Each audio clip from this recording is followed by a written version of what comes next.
Bonjour, bonjour. Alors aujourd'hui, je vais vous montrer un petit peu comment je fais pour faire le test de flocculation avec le chlorure de calcium. Donc là, on a mis les enzymes déjà dans la cuve, donc ça fait 3-4 jours là, que les enzymes travaillent. Là, on prend un échantillon de la cuve, donc c'est du mou hein, pour l'instant, ça ne fermente pas encore.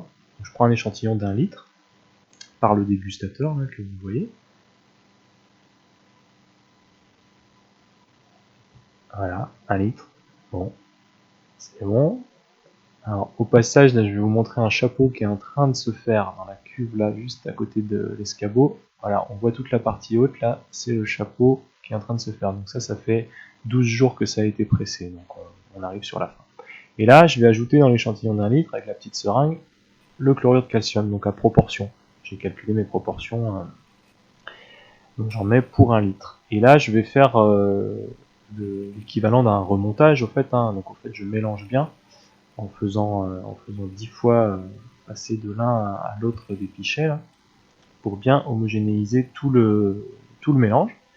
Et ensuite on va regarder si ça floccule, donc si ça fait une espèce de semoule là, et si les pectines se coagulent bien ou pas encore. Alors si ça le fait, ben, ça veut dire que c'est le bon moment, on peut ajouter le chlorure à la grande cuve. Si rien ne se passe, il va falloir encore attendre un petit peu et refaire le test ce soir ou demain ou après. Voilà, c'est presque instantané. Hein. Quand c'est le bon moment, ça le fait tout de suite. Alors là, on voit pas bien encore là, mais ça commence à marcher. Et je vais poser la caméra et vous allez mieux vous rendre compte. Je vais changer d'angle de vue.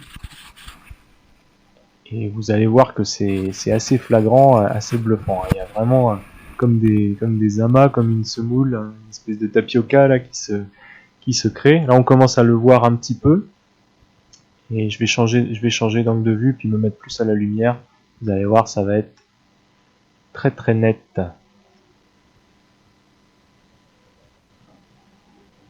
Voilà, ici on voit mieux. Là, vous voyez, quand je bouge le pichet là, on voit à l'intérieur que tout commence à se coaguler. Voilà, bah, ça veut dire que c'est le bon moment. Cette cuve là, on peut ajouter le chlorure. Donc ça va faire ça à grandeur nature dans la cuve. Généralement, tout cet amas, ça va tomber au fond d'abord, et ensuite ça montera pour faire le chapeau.